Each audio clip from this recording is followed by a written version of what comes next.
Hello friends, स्वागत है आप सभी का हमारे चैनल जीएस स्टडी गार्डन पर। आज हम लोग गणित शिक्षण का प्रैक्टिस सेट नंबर 6 करने वाले हैं। चलिए वीडियो शुरू करते हैं। वीडियो अच्छा लगेगा तो लाइक कर दीजिएगा। अगर आप लोग अभी तक हमारे चैनल को सब्सक्राइब नहीं किए हैं तो प्लीज़ चैनल को सब्सक्राइब कर लीजिएगा, क्योंकि डेली आप लोगों के लिए हमारे चैनल पर प्रैक्टिस सेट सीटेट एग्जाम के लिए कराया जाता है। आप लोग डेली हमारे चैनल को विजिट करते रहिए। पहला प्रश्न स्टार्ट है। करा निम्नलिखित में से कौन सा कथन एक गणित कक्षा में गतिविधियों पर केंद्रित शिक्षण के लिए सही नहीं है? ध्यान दीजिएगा, नहीं है करा है।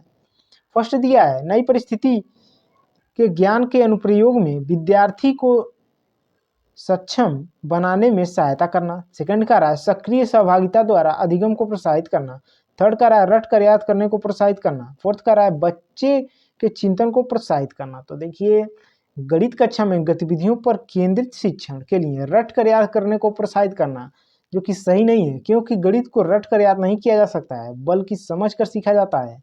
तो सब सही नहीं की बात कर रहा है, तो ऑप्शन थर्ड इसका राइट हो जाएगा, रट कर याद करने को प्रोत्साहित करना। चलिए नेक्स्ट देखते हैं।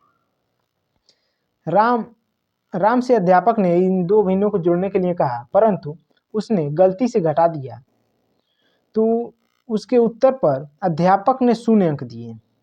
इससे लगता है कि राम को सही प्रश्न हल करने के लिए आवश्यक है। फर्स्ट दिया है, उसे भिन्नों का अभ्यास करना चाहिए। सेकंड दिया है, उसे जोड़ का ज्ञान नहीं है, इसलिए जोड़ सीखने चाहिए। थर्ड दिया है, उसे जोड़ को करना आता है, परंतु उसे अध्यापक की बात ध्यान से सुननी चाहिए। फोर्थ का है, उपरोक्त सभी का अभ्यास करना चाहिए। तो देखिए, इस प्रश्न के आधार पर कहा जा सकता है कि राम को जोड़ करना तो आता है, परंतु उसने अध्यापक की बात जो है ध्यान से नहीं सुनी, अतः उसे जो है अध्यापक की बात सुननी चाहिए। ऑप्शन थर्ड इसका राइट हो जाएगा। चलिए नेक्स्ट देखते हैं। स्कोर्टिंग के अनुसार एक अच्छी इकाई योजना का उद्देश्य है। फर्स्ट दिया है, एक अच्छी इकाई योजना के अंतर्गत छात्र विभिन्न प्रकार की योजनाओं को बनाने में एवं उनके कार्यान्वयन में स्वतंत्र होते हैं। सेकंड दिया है, अच्छी इकाई योजना की व्यापकता छात्रों की पहुंच के भीतर होती है। थर्ड का है, अच्छी इकाई योजना में मूल्यांकन पक्ष एक महत्वपूर्ण अंग है। फोर्थ का रहा है, इकाई योजना के अंतर्गत छात्रों की वैयक्तिक विभिन्नताओं का आदर किया जाता है। तो देखिए, स्कोर्टिंग के अनुसार एक अच्छी इकाई योजना का जो उद्देश्य होता है कि विभिन्न प्रकार की योजनाओं को बनाने के लिए जो है उन्हें उनके क्रियान्वयन में स्वतंत्र होते हैं। तो इसका राइट आंसर हो जाएगा ऑप्शन फर्स्ट। चलिए नेक्स्ट देखते हैं। कह रहा है, गणित सभी विज्ञानों का सिंह द्वार व कुंजी है, यह कथन किसका है? तो देखिए, कथन जो है हो जाएगा आपका ऑप्शन सेकंड, बेकन का है। चलिए नेक्स्ट देखते हैं। कह रहा है, कक्षा में गणित शिक्षण के साथ साथ आयोजित की जाने वाली मानसिक परीक्षाओं की आवश्यकता होती है। फर्स्ट दिया है, छात्रों की कमजोरी दूर करने के लिए। सेकंड दिया है, छात्रों की वार्षिक परीक्षाओं में अंक वृद्धि के लिए। थर्ड दिया है, छात्रों के अधिक से अधिक अभ्यास के लिए। फोर्थ दिया है, छात्रों की गणित के प्रति रुचि बढ़ाने के लिए। तो देखिए, गणित कक्षा के गणित शिक्षण के साथ साथ आयोजित की जाने वाली मानसिक परीक्षाओं से छात्रों के पठन पाठन का अधिक से अधिक अभ्यास होता है। तो इसका राइट आंसर हो जाएगा ऑप्शन थर्ड, छात्रों के अधिक से अधिक अभ्यास के लिए। चलिए नेक्स्ट देखते हैं। कह रहा है, किसी कक्षा में 1/3 भाग लड़के मराठी बोलते हैं तथा लड़कों का 1/2 भाग हिंदी बोलता है। जो लड़के गुजराती बोलते हैं उनकी संख्या मराठी बोलने वाले लड़कों की संख्या से दुगनी है। उन सभी में 2/3 भाग लड़कियां हैं, तो कौन सा कथन सत्य है? फर्स्ट दिया है, सभी गुजराती बोलने वाली लड़कियां हैं।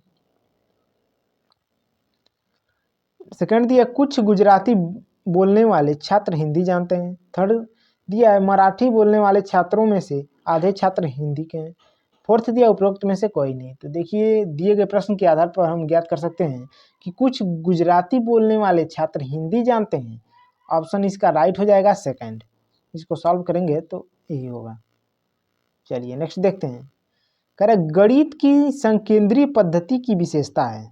फर्स्ट दिया है, सरल से कठिन की ओर। सेकंड दिया कठिन से सरल की ओर। थर्ड दिया सरल से सरल की ओर। फोर्थ दिया है कठिन से कठिन की ओर। तो देखिए, गणित की संकेंद्रीय पद्धति की जो विशेषता होती है वो होती है सरल से कठिन की ओर। इसका राइट आंसर हो जाएगा ऑप्शन फर्स्ट। चलिए नेक्स्ट देखते हैं। कह रहा, मूल्यांकन की दृष्टि से एक अच्छी परीक्षा में सामान्यतः निम्नलिखित कौन सा गुण आवश्यक नहीं है?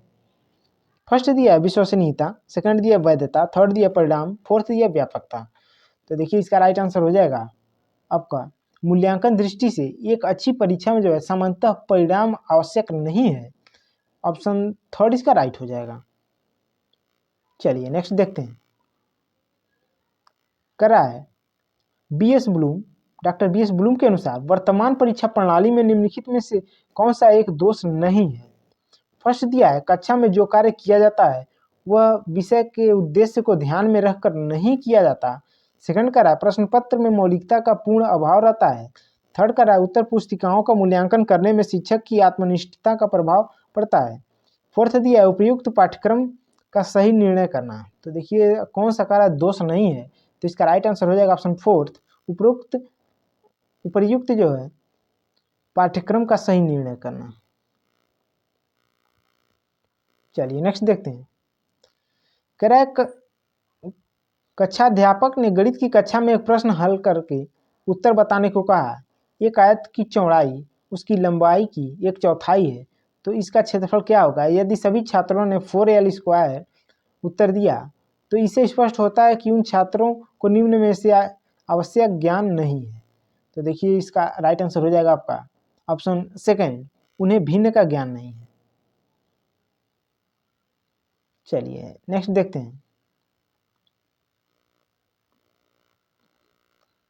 कह रहा है यदि आपकी नियुक्ति किसी कक्षा 5 तक के स्कूल में हो जाती है तथा आप गणित के अध्यापक हैं, पहले दिन कक्षा में जाते हैं तो आपका प्रथम कार्य होगा।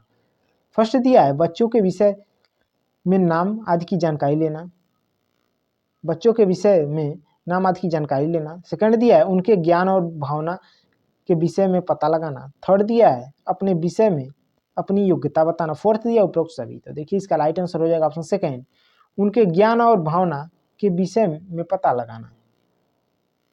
चलिए नेक्स्ट देखते हैं। कह रहा भिन्नों का प्रश्न समझाने के लिए शिक्षक को सर्वप्रथम चाहिए। तो देखिए भिन्नों का प्रश्न हल करने के लिए सर्वप्रथम शिक्षक को चौकोर, गोल एवं आयताकार आकृतियों या वस्तुओं में उनको इकाई मानते हुए भिन्न भागों को समझाएं। तो इसका राइट आंसर हो जाएगा ऑप्शन फर्स्ट। चलिए लास्ट क्वेश्चन देख लेते हैं। कह रहे गणित शिक्षण में गणितीय भाषा संबंधी समझ के विकास हेतु आवश्यक है। फर्स्ट दिया है गणित की क्रियाओं को क्रमबद्ध रूप से समझना। सेकंड दिया है विभिन्न दशाओं में गणितीय समस्याओं को समझाना।